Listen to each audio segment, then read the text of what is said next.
In today's episode, we get to spend time with the awesome Mac Lackey. Mac is up there with the best of the best. Starting, scaling, and then exiting a business is one of the hardest things you can do. And he had two 8-figure exits by the time he was 30. He then made some really clear life choices to prioritise his family and went on to have another 4 successful exits after having his daughters. I've heard Mac speak many times, and I'm constantly impressed by how he communicates complex ideas in super simple and highly compelling language. In today's episode, we cover starting and scaling businesses, building networks, how do you build a business and also ensure you're a present parent, how much does sport align to business, and building resilience in kids as well as finding the right words to unlock amazing opportunities. Prepare to be blown away by his insights and practical advice in an inspiring conversation that is truly heartwarming. I wanted to share the story of when I first met Mac, and we were doing our Scale Up Scotland programme, and we knew that we had an online session that day, and we'd done lots of the sessions had been in person, and this was the first time we'd done a virtual session. So I was a little like, how's this going to work? And I wasn't quite sure how the format would go. And Mac had a group of 20 entrepreneurs absolutely spellbound for an hour with amazing insights and content, from growing businesses to leadership to exiting to sports and everything in between. And I think that's a really hard thing to do, actually. So yeah, thank you for that experience and for all the insights from that session and sharing it with us today. Well, I was very jealous that you were in a Scottish castle and I was online. So hopefully next time I will actually be in person. Definitely. And yeah, it's a very cool thing to be part of. So yeah, I think the insights that we got from that day, there's been so much that stuck, and I think I've done lots of different learning things and heard different people speak, and sometimes you just hear someone and it really clicks. So was excited to have that conversation today and get to share some of these insights with our audience.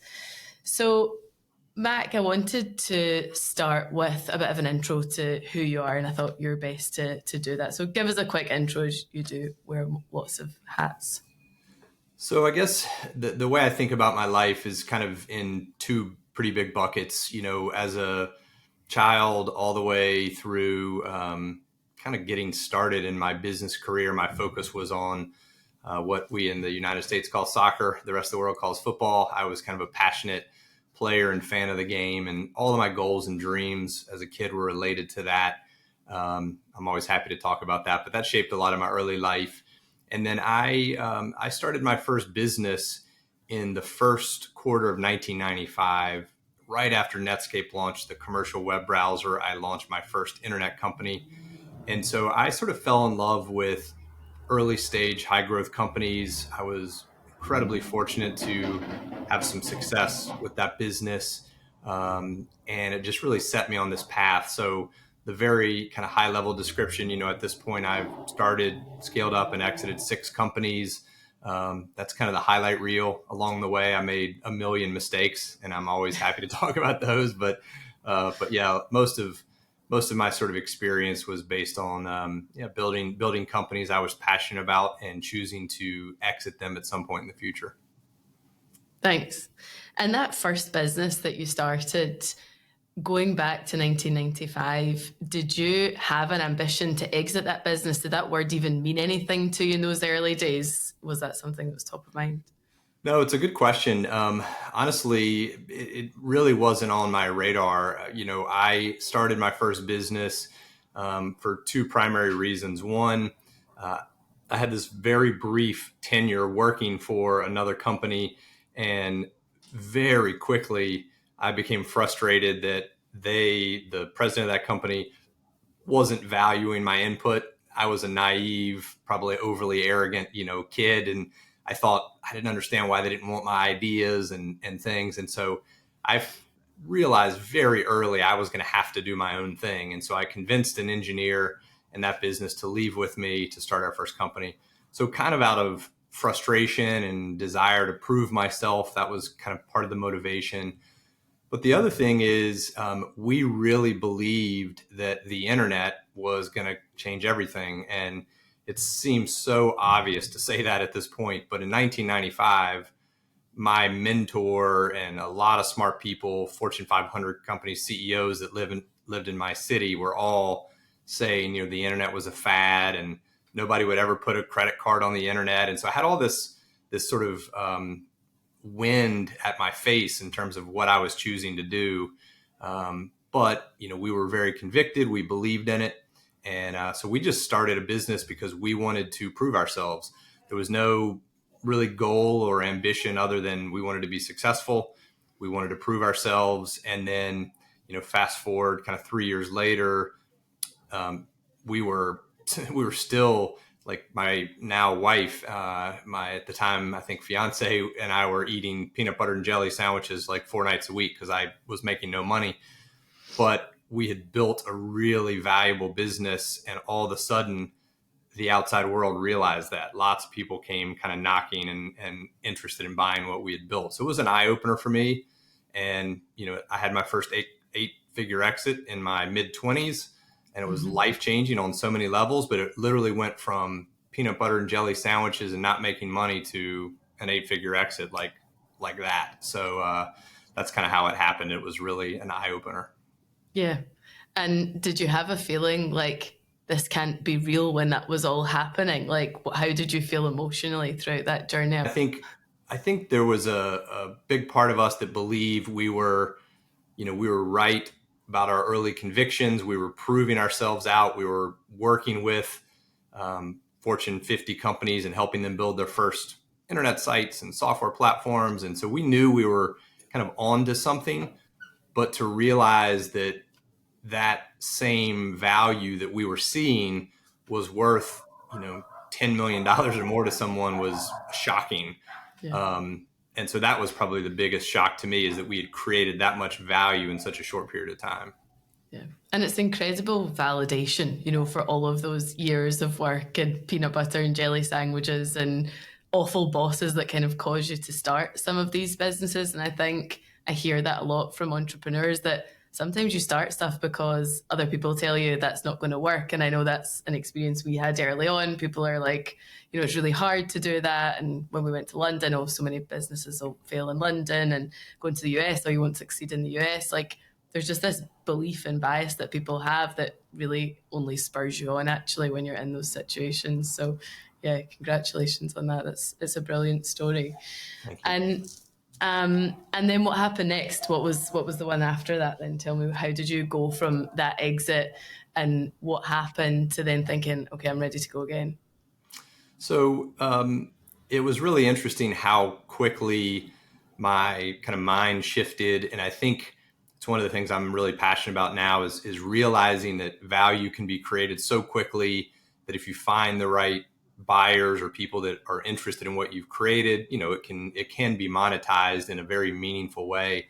So I went from kind of thinking about, how do I pay my bills? How do I, eat something other than peanut butter and jelly, to kind of checking off my lifetime financial goals. I didn't grow up with money. And so all of a sudden I bought a beach house and a sports car and everything I could sort of dream of. And, but starting my next business was really about passion, because I sort of had checked the box of I'd made money. So I actually started a business that was really at the center of my personal passion, which was soccer and this new emerging technology field. And so we started kind of a technology media platform right after the company that I sold was into a roll-up that went public. The day after the IPO, I resigned and I started my next business. And it was really to pursue something I was personally just really passionate about. And so that was my, I guess, first experience in saying, I'm not pursuing something because it's a trend. I'm pursuing it because I am personally just really excited to build it and to benefit from what we create. So that was just an amazing experience too, because a little bit of the sign of the times, but we started that company, started it, scaled it to one of the, probably the largest producer of non-televised soccer content in the world in about 14 months, and sold it to a public company in Europe 14 months later. I mean, it was just so fast. Wow. The the experience there really showed me, where are the levers in terms of how do you create something that grows really quickly, how do you create value very quickly, and then again finding that right buyer that really appreciated what we had built. So another 8-figure exit. I hadn't turned 30 yet, and I had sort of experienced these two outlier events in my life that really shaped everything that kind of happened thereafter. Yeah. Wow. And the what I've learned from listening to you speak and what you've kind of learned along the way is identifying those strategic buyers. And sometimes it's not always who you think it's going to be. And can you talk a little bit to building those networks really early on? Because I don't think it's something that a lot of business owners are necessarily thinking about. They're, working with clients and they're really authentically running their business and doing the best for their team, but maybe aren't thinking a little bit bigger in terms of strategic relationships and building those like way before you're even thinking about an exit. Is that something you did earlier? Or is that something that came later? And maybe speaking a little bit to that network building. Yeah, such a good question. I think, you have this sort of hindsight bias when you look back over a long period of time and you feel like you identified things and you were really insightful. I know I was very fortunate and lucky in plenty of ways. Timing was great.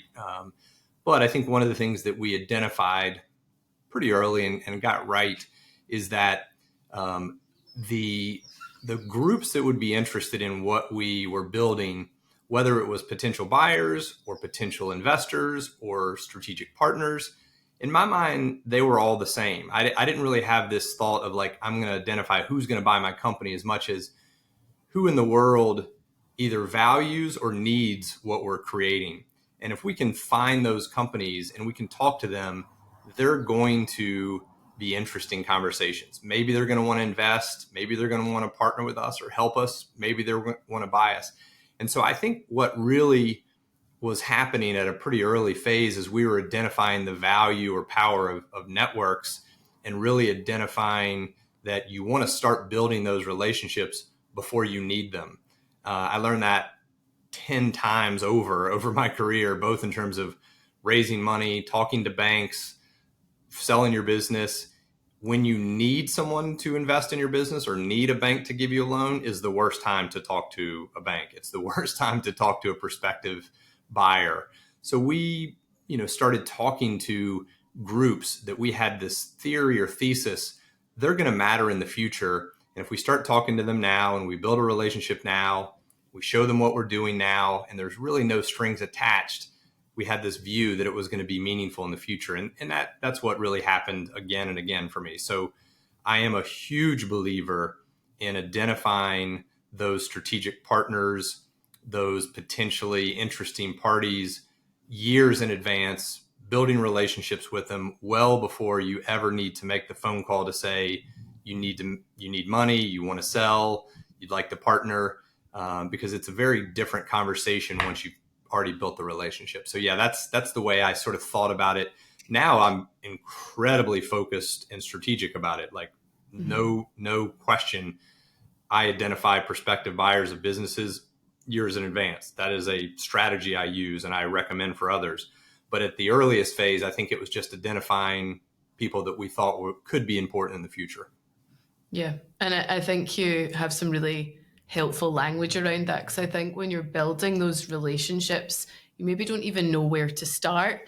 But I've heard you say things like, I really admire what you guys are doing in the market, and I just want to have a coffee and have a conversation. And I feel like there's an alliance somewhere down the road, and I don't know what it is yet, but I want to kind of learn what you guys are doing in the market. And I think that's a really nice segue into building a relationship where there's not really a transactional purpose at that stage. Like, what are we actually doing? And it helps you maybe figure out a path together. And yeah, I think that network effect is just huge as the years go on. It's not something that happens quickly. It's decades sometimes in the making. Well, no, you're exactly right. And the other thing that tends to happen is in a active relationship with someone, or even if you're passively tracking a company that you think might be a future partner, you're just reading their press releases, you're reading their, what they're saying in the media. They tend to telegraph their vision and their goals and their plan. And you as an entrepreneur or founder, all you really need is one little nugget, one hook where they say, we are interested in doing something. In the back of your mind, you're thinking to yourself, I could help them with that. And so a lot of great acquisitions, and certainly some of mine that I feel were, worked out really well, is when we identified someone was looking for something. When I sold my second business, it was to an international buyer. They were outside the US. They were based in the UK. They were publicly traded, but we heard that they were looking to get more technology innovation. They were more traditional media, so they wanted more technical innovation. We had that. We also knew they wanted a flag in the ground in the United States. We had that. So all we needed to hear was, we solved two really big problems for this company to have a meaningful reason that we should be in conversation, whether it led to investment or partnership or ultimately selling the business was a lot less relevant. It was, we solved two really big problems for them just because we had done a little bit of research, and that's all it takes. And so I'm such a huge advocate of just start researching these people, get to know them, and they will tell you where they're trying to go. And if you find that alignment or that intersection, it's pretty powerful. So that's the way I always think about it. And I feel now there are so many tools that can help us do that in a really quick way. So you've got companies with their, public shareholder report that's out there. And something I did recently was testing a couple of partnerships with, okay, we'll take this shareholder report, we'll take our strategy, like where does it intersect? Where are the gaps? Where can we find ways to work together? And that is research that would have taken just so much time to do that. And you can't really scale it, whereas it quickly sifts through some of the information that's out there publicly.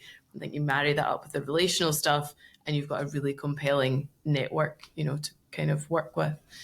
You mentioned you knew who some of the buyers potentially would be before you maybe even launched the company or in the very early stages. How did you identify those people? Did you have strategies to do that? Was it network? Like, how did you figure out what that actually was? I think that the simplest way to do that or to think about it is, when you're building a business, you as an entrepreneur, as a founder, you have a vision of what you're going to build. And if you kind of just roll the tape forward and imagine you're starting to achieve those things, you've created the product that you've visioned, you've created the offering, it's creating demand in the market. If you just kind of roll the tape forward and put yourself into that space and ask the question, who is going to care about this now that I've done it? Again, you're 3 years in the future potentially.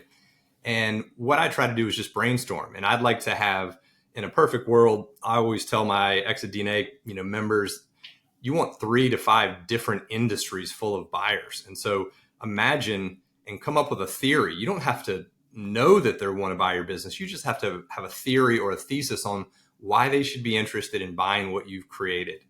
And the more you do that exercise, it's kind of like, expanding that mental muscle of, I need to be creative about the future. When I achieve the things that I'm trying to do, who's going to be interested in that? And some of the obvious things are, again, back to my exits. In some cases, it was as simple as, I happen to be in the US and somebody wants a US company. It can be that simple. It can be geography. It could be a service company really is telling the market that they need to productize what they're doing, and you have a product. So the more you can start to just brainstorm and think creatively about who's going to be interested in what you're building, the more you become good at that, and you start tracking them. As we discussed, you start listening to them, what they're saying, or get to know them. And then all it takes is that little point of intersection. That's happened to me so many times that I can, very strongly say it is no longer luck.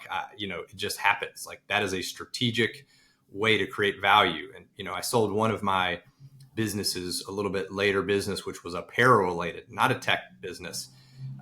We knew we were building something valuable, but one of the things I learned is that people within your own industry, larger versions of what you're building, are not often the best buyers. They're probably going to be interested in what you've created, but they don't tend to pay the biggest premiums. The biggest premiums almost always happen when someone outside the market you're in is trying to break in. And so in our case, we talked to all of our competitors. We were competing with the North Face and Patagonia and Columbia, these big outdoor brands, and we were doing very well against them in about 1,000 retail outlets in the US.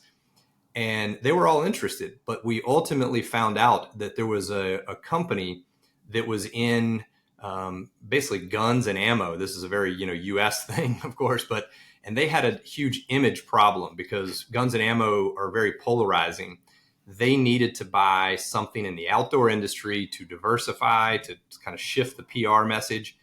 And we found out that they needed to do that. We had a national brand, and we found out the chairman of the company actually wore our product. It just lined up perfectly. So all of a sudden, we have this perfect buyer outside our industry that needs to be in the space that we're in. So we sort of answer the question, how do they enter the space that we're in? So that's happened to me so often that it's just become part of my playbook, and certainly something I recommend for any other entrepreneurs.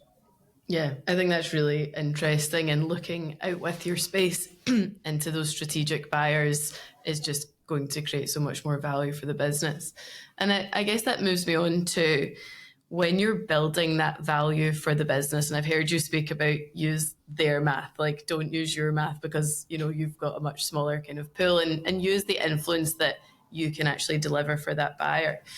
How much of it do you think comes down to pure numbers and finances versus more strategy and, to an extent, relationships? Like, where do you see that split off? Because I feel like I hear big mixes. It'd be interesting to get your take on that.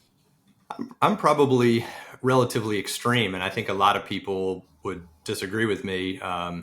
But to me, financials, the numbers are a really, really small part of it. The reality is your revenue, your EBITDA, your market share, all those numbers are a signal to the market. If your revenue is strong and growing, that's a good signal. If your EBITDA is high, it shows that you're, running a good business. But there's something core to your business that is the actual reason that your revenue is growing and that your EBITDA is at a certain level. And that's what ultimately matters. Now, the reason it confuses so many entrepreneurs is when you go to market or you're talking to investors or you talk to investment bankers, 90% of them will immediately go to, tell me about your last 12 months. Tell me about last quarter. Tell me your margin. And so the language is so focused on financials that it confuses entrepreneurs that that's what really matters. But the reality is there's something that is driving those numbers that you have to uncover. That's what I always call the strategic value. So number one, what is that strategic value? Why do people choose your business versus your competitors? There's a reason. We've got to uncover that. And then finding those companies in the market or in the world that value that. That's kind of the secret, right? It's not about, because nobody really wants to buy revenue or EBITDA. They want to buy the product or service that you have. That's the real driver. And so understanding that dynamic is where a lot of people make mistakes. And what I'm kind of beating the drum on is to say, like, we have to really get down to that strategic value. And the other thing you said, which is worth its weight in gold, is when you uncover that, let's say you do have a $10 million revenue business and you're doing $1 million or $2 million in EBITDA. All that's great. That's a really good business. But you've got this product that someone wants. Well, when I talk about buyer's math, what I mean is your math is, 10 million in revenue, $1 million in EBITDA, and you've got this product. Their math is, what does that product look like when they own it? When they have, instead of your 2 salespeople, they have 27 salespeople.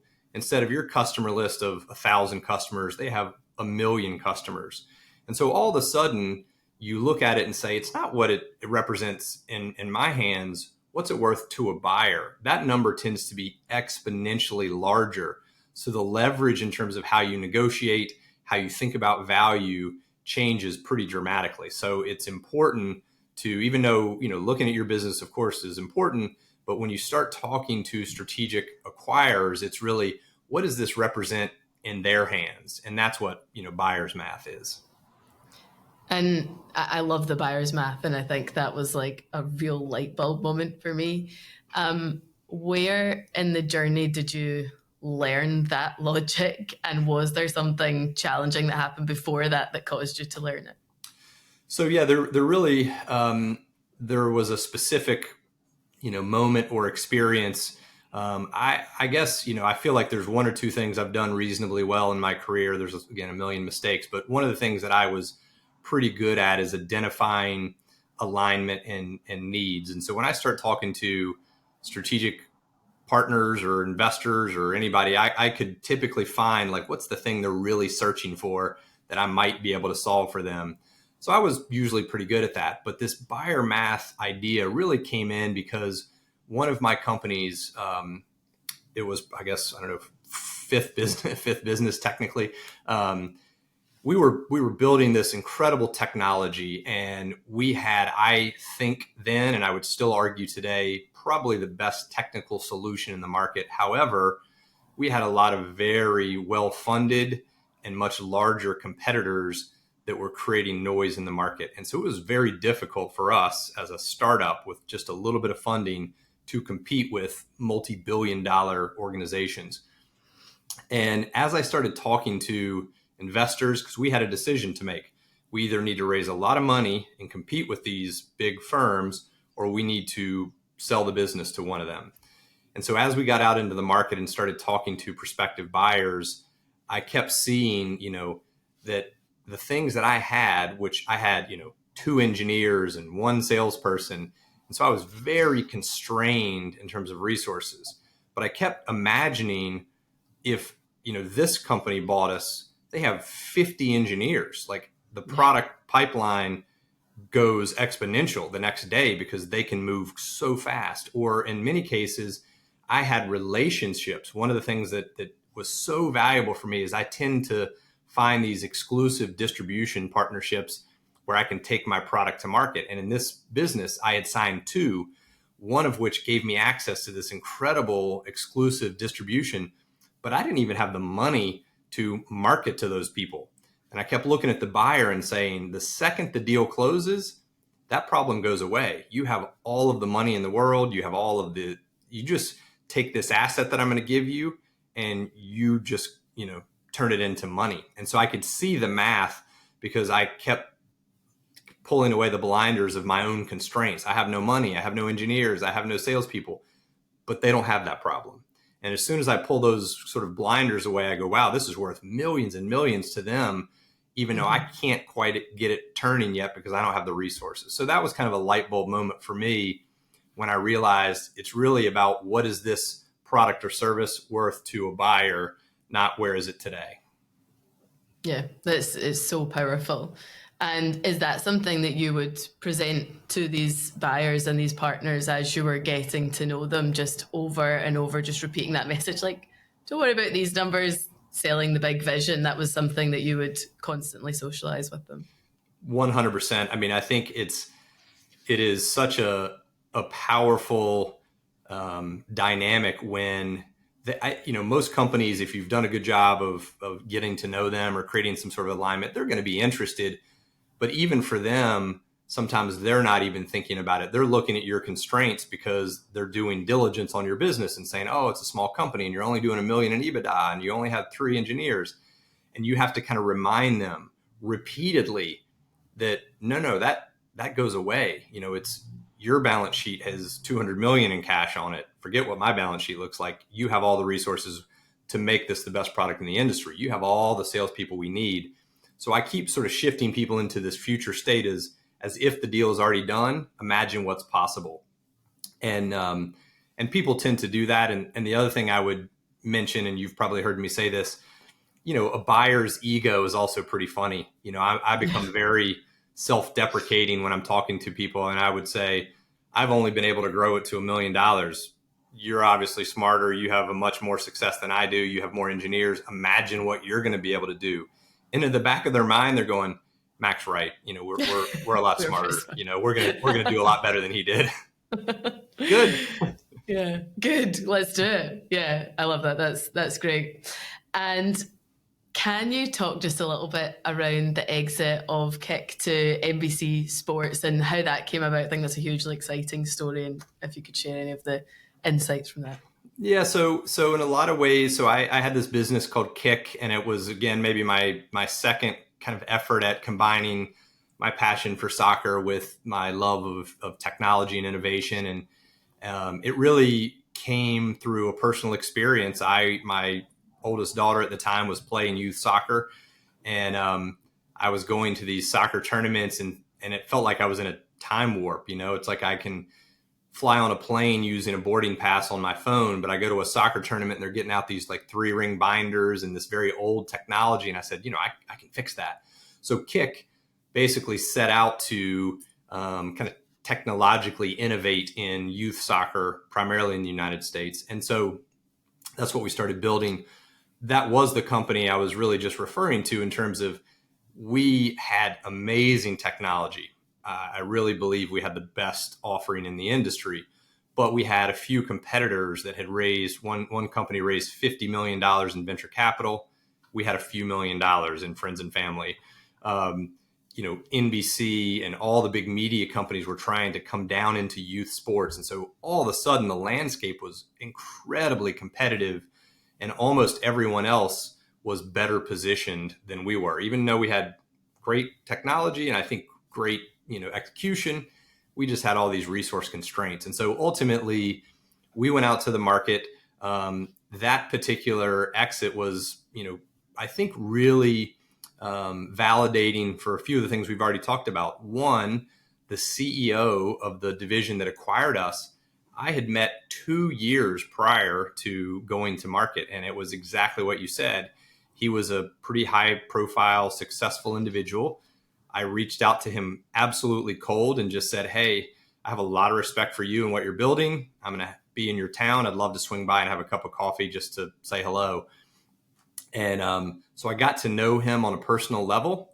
One really tangential thing that I thought was incredibly cool is that when I physically walked into his office, I actually saw a jacket from the company that I sold a few years earlier, the brand that I sold, built and sold. And I was like, oh, Mountain Khakis? And he was like, oh, I love it. They sponsor our local hockey league. I was like, oh, I founded that company.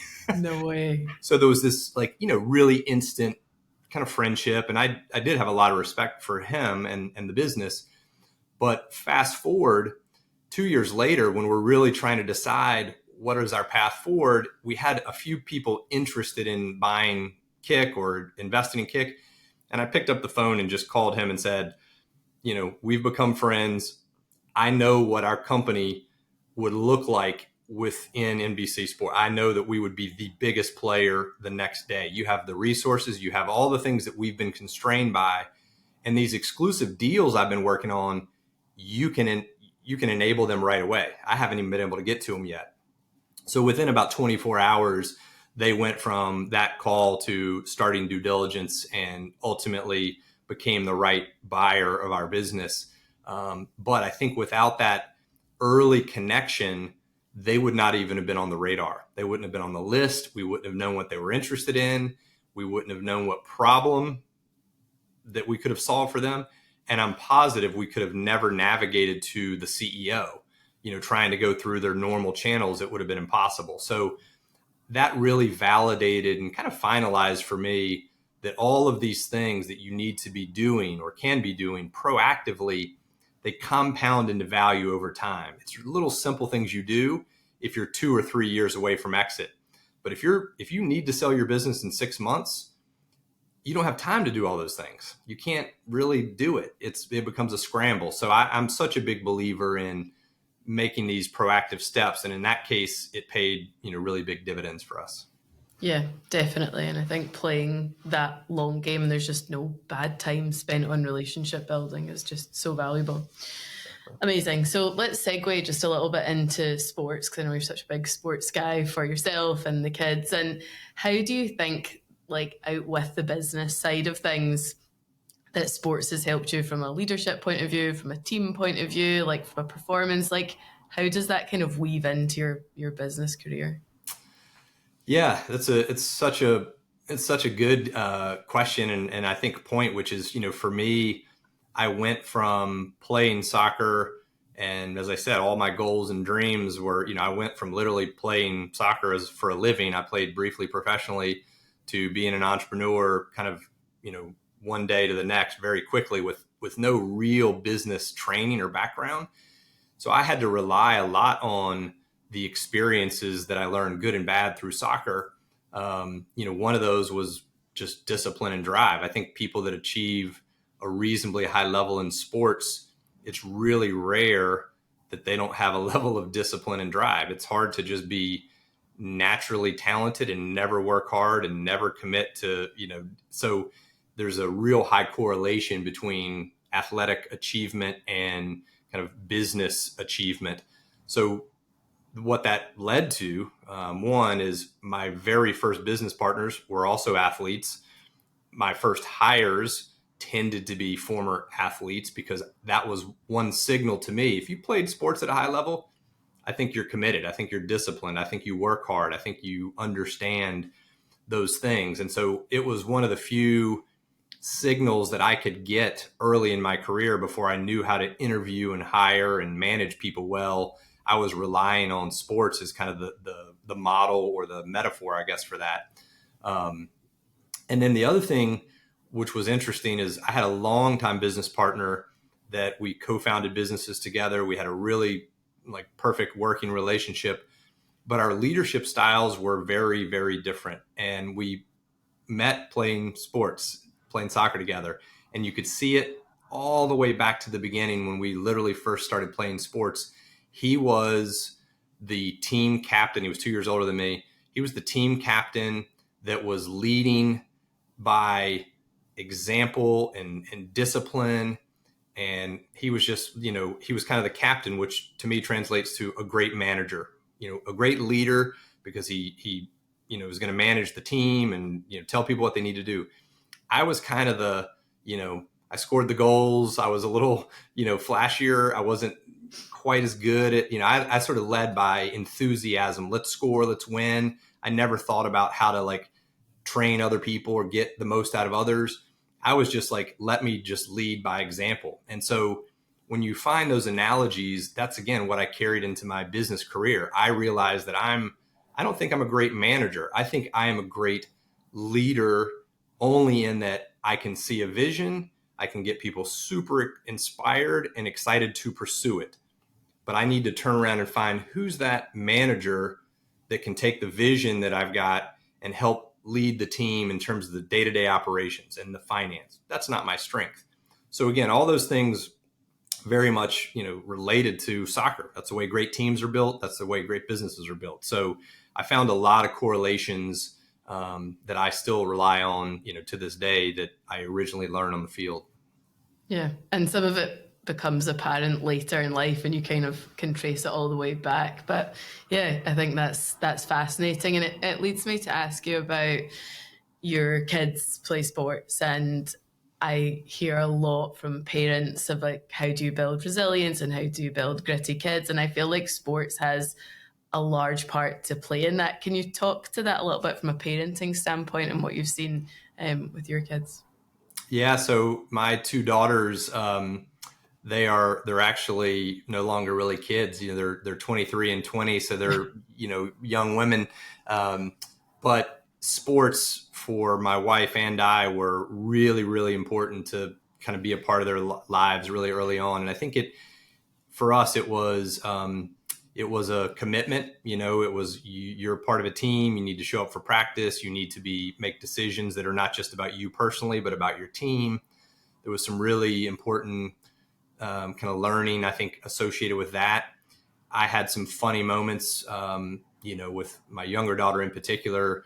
We started her playing soccer really, really young, and she wasn't ready. And so she would, kind of sit out sometimes, and I was the team coach. And so at the end of the first season, I think a lot of parents loved me as a coach and probably thought I was the worst dad in history because I would not give my own daughter a trophy at the end of the season. But it was because it was so important to me to signal you get a trophy because you play and you contribute to the team. You chose to sit out. That's your choice. Why would you get a trophy? And it was a funny moment that we laugh about in hindsight, but it really was important. I think particularly in today's society, again, I probably make people angry by even saying that, but I played through college. I was a collegiate All-American. I played professionally, and I probably have 4 trophies for my entire life. My daughters, by the time they were 8, both had 4 trophies. It's like, Yeah. maybe we need to change the messaging a little bit. So that was important to us. We wanted them to feel that commitment, but we ultimately let both girls decide, did they play? What sport did they play? When did they stop? When did they want to compete at a high level versus drop down? And so we sort of, they had their own journey. Both girls ultimately stopped playing soccer somewhere around probably 13, 14. My older daughter shifted all that into academics. She's a brilliant young lady. And then my younger daughter, shifted into gymnastics and dance and lots of other things that she experimented and ultimately pursued dance at a pretty high level. But to me, sports is really valuable for socialization, learning discipline, and fun, enjoying Yeah. life. There's something out there that you can do that gives you a lot of energy and passion. Yeah, I love that. And I think that that resilience comes from doing these hard things. And it doesn't always go your way, but that's just part of life. And I think sports teaches you so much about that.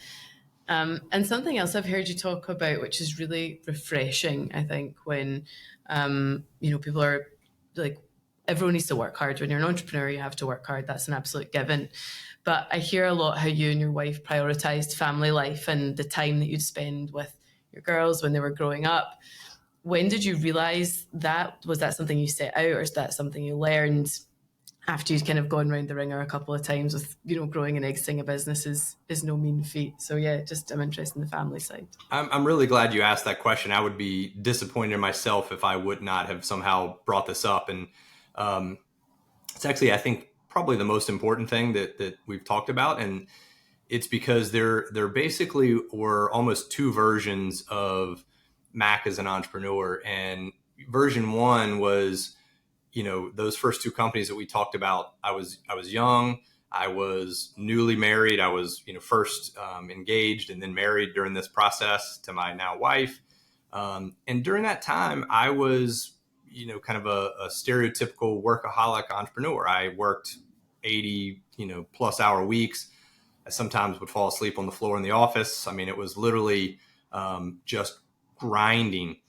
In July of 2000, I sold that second company. My first daughter was due to be born in August of 2000, so 30 days away. That month of my life probably is the only time that I can look back and say I was probably clinically depressed. And I was clinically depressed because all the people around me, I was sitting on top of the world as an entrepreneur. I felt like I had, achieved all this early success and I really loved it. I was passionate about it. But all these people around me kept saying, Mac, you keep talking about your daughter who you're really excited about and you want to coach your soccer team and be home every night for dinner. You work 7 days a week. How would you possibly do that? And I was really conflicted in my head. How do I choose? How do I give up on either one? Like, it's impossible for me to imagine not being the type of dad I wanted to be. But I also wasn't really ready at 28 years old to be like, I'm just not going to be a successful entrepreneur at that scale anymore. So I had to make a really interesting decision. And about a week before she was born, I kind of came to that conclusion that despite what everybody was telling me around me, lots of smart people, that I was going to have to pick, I just decided that I was not going to accept the trade-off that everybody was telling me I had to make. And I kind of committed to this unborn little girl that I was going to be there for everything. I didn't know how. I didn't know how I was going to do both, but I was going to do it. The reason it's so relevant is because, she was born in August of 2000. 19 years later, literally August of 2019, I dropped that little girl off for her freshman year of college. And during that period, I was home every night, almost every night, 5 o'clock for dinner. I carved the pumpkins in class. I went to the recitals. I coached the soccer teams. I was there for pretty much everything. But I also built and sold 4 more companies. And so I know that I lived a 19-year proof positive, experiment of like, you can do both.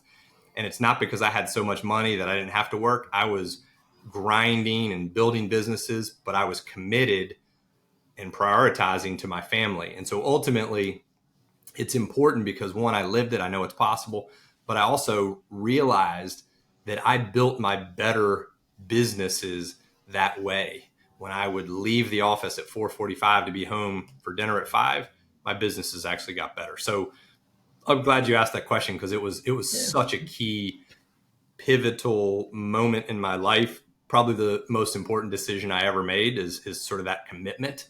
And so, yeah, that one's really important to me. Yeah. It's so refreshing to hear it just laid out like that, and I completely get it. And Craig and I own the business together. We leave the office at 4:30 to have dinner with the kids, but then as soon as they go to bed, I start again and I do all the stuff that didn't get done. Yeah. And I think it's being really disciplined on what are your priorities, and you're going to be home for dinner and you're going to be there for breakfast and take holidays, but having the discipline to pick up on all the other bits when you've got the time to do that. So I think you have to make some kind of weird and wonderful sacrifices sometimes, but that is how you manage to do family plus business. And I think when you become a parent, you are highly effective with your time. So I can do a lot more in a shorter space of time than probably pre-kids, because that's the time you've got. So you just get it done. Well, and I would say my view is you're still the outlier. I mean, I think it's what's tragic is there are a lot of people that will listen to this that will be able to not be able to look in the mirror and say they have figured out a way to find that, whatever you want to call it, the prioritization, the balance, the efficiency. And I just, to my core, know it is there. And one of the things you can do is exactly what you said. I often jokingly say, I still work 7 days a week, but I also vacation 7 days a week. Like every day is the same for me. Right after this podcast, my wife and I will go have lunch. I have one more call at some point today, and that's my day. But I also do the same thing on Sundays. I generally have a call. I generally do some work. And so, for me, just like you with your kids, when the kids go to bed, maybe you end up working after they go to bed for another 3 or 4 hours, because the 3 or 4 hours that you spent with them between getting home and them going to bed is incredibly precious. And what I know during those same 19 years that I was just discussing, I can't tell you the tragedy of how many of my friends are plus or minus my age, and they look back over those 19 years and they've made a ton of money and they've been successful, but they missed it. Yeah. They missed it. Their kids are going to college or just graduated college and the time's gone. And so I just can't stress enough that if you're making those trade-offs, if you're sacrificing in a way that you think, oh, once I get to this next level, I'll be able to spend time with the kids, that day never comes. You have to change. I think I realized that a while ago. So after, we started the business quite young as well. And I was like, okay, when we get to this point, when we get, this client or this amount of revenue or this problem is solved, and I realized it's never solved. It never goes away. So you just have to kind of park it, do, prioritize time with the family, and then it's always there to pick up. So I think you get used to all of the different weird and wonderful things, but like you say, you've got huge amounts of flexibility but huge amounts of responsibility. So you maybe don't go on a vacation in the same way that you maybe did previously. There's always something to be done, but I think the rewards are huge, to be able to manage both. So and important. Yeah, very lucky. Okay, so I'm running out of time. So I think probably two last things I want to ask you about. So you have a fantastic mentoring program through Exit DNA, and I think really helps entrepreneurs and founders realize the value of the assets that they've built. What is the one thing that you probably find yourself repeating to entrepreneurs over and over again who are scaling businesses, exiting, starting? What's the thing maybe you think comes up the most? I think we've touched on so many of the things that are often missed, but what it really comes down to is shifting from reactive or waiting to proactive.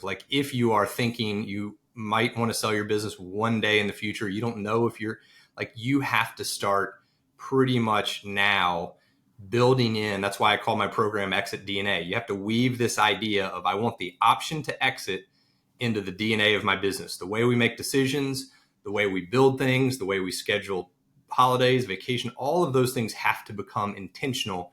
And when you do that, it compounds into value over time. No matter what your timeline is, the earlier you start, just like compounding interest in the stock market, the more it compounds. And I always consider it such a tragedy that people think they'll get to it next year. They don't know when they want to sell. And then inevitably something changes. Somebody gets sick, somebody retires, the COVID happens, some external factor, and you haven't done these things that really put you in a position to be opportunistic. And so I would say that's the thing that I constantly have to stress is people say, oh, I'd love to do exit DNA, but I'm probably not going to exit for a few years. So I'll wait. I'm like, just going to cost you money and maybe life-changing opportunity. I understand it. Everybody's busy, but waiting is the problem. That's really helpful. And I heard you say something else, which I never heard anyone else say before, and I think it was important because we get approached by different people and brokers and investors and all of that stuff to sell businesses. And you said you were sitting in a room and kind of listening to some of these advisors try and sell your business. And you're like, yeah, it's that, but it's not quite that. And really, you are the best person to sell your business because you've lived and breathed it for decades. And I'd never heard anyone else say that. I don't know if you want to expand on that slightly because I thought it was so interesting. Well, I think it's probably relatively common or typical. I found myself as a young entrepreneur where I suddenly had this point where I wanted to sell a business. I looked at the investment bankers for, they're incredibly smart, well pedigreed, experienced, all the things that I didn't feel like I was.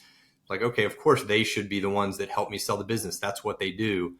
And as you mentioned, I found myself sitting in the room, kind of in the back of the room, when they're taking the lead on talking to prospective buyers and talking to people that might really represent the future of the legacy that we've created. And as they were answering questions, they were saying, one thing after another that I kept in my mind going, gosh, I would have never answered it that way. That's not really quite the way I would have responded. Or that doesn't feel, even worse, like aligned with my morals and ethics. Like, I think they're kind of misrepresenting here. And so I really got uncomfortable, ultimately fired the bankers and ended up doing it ourselves. But it ultimately comes down to the point you said, like, I'm not anti-investment banker by any means. I think it's really smart. Most companies probably should find an M&A advisor or investment banker ultimately, once they understand the process, and they also cannot take themselves out. You are the expert. You know your market, you know your culture, you know your industry, and no one will ever be as good as you at telling that story and answering those questions. So you have to continue to play a role. Even if you really bring on the full team of M&A folks, don't outsource your exit is the way I say it. Like, you have to maintain a role in that process. Yeah, it's just it makes so much sense because I think you've spent years selling your business to clients, to employees, to partners, to vendors. And then all of a sudden you go, oh, we're just going to give it to all these guys because, they're have got these professional qualifications that maybe I don't. So yeah, I think that was really helpful and probably helps people overcome maybe that imposter syndrome just because it's something new. So you've been extremely generous and shared a ton of advice and insights with us today. Going back, is there any advice you got really early on in your career that you still hold today and you still think about and still comes up for you? I'm always interested in that. I would say the biggest thing that's been consistent from day one, till this morning is, at the end of the day, it's almost always people, finding the right partners, mentors, advisors. I just think that is where the real difference in life is. And so for me, a lot of when I talk to entrepreneurs about what I try to do with mentoring and exit DNA is, find those critical success factors in your business, the things that you think you're going to need to do really well, and find someone that's already done it more than once, because they're the people that know how to teach you. It's just not worth it trying to figure it out on your own. It's not worth it, for you to, just because you're smart and driven, you don't need to do all these things. Hire people that are experts, find advisors that are experts, partner people that are experts. Like that, I look back over everything I've done and I can always point to another person that ultimately was like, because I partnered with that person or got that mentor, that was the key to what ultimately became a successful outcome. So to me, like really, I have to maintain my focus on, I need to surround myself with those people at all times. Amazing. Thank you so much for sharing and for joining us today. You are an incredible guest and we have so much to learn from you. So thank you for your time. Thank you for listening to this episode of Tag Lab. We are super excited to bring you the huge conversations that inspire growth in our digital world. Make sure you hit the subscribe or follow button to be notified as soon as the next episode is out. Thanks for listening.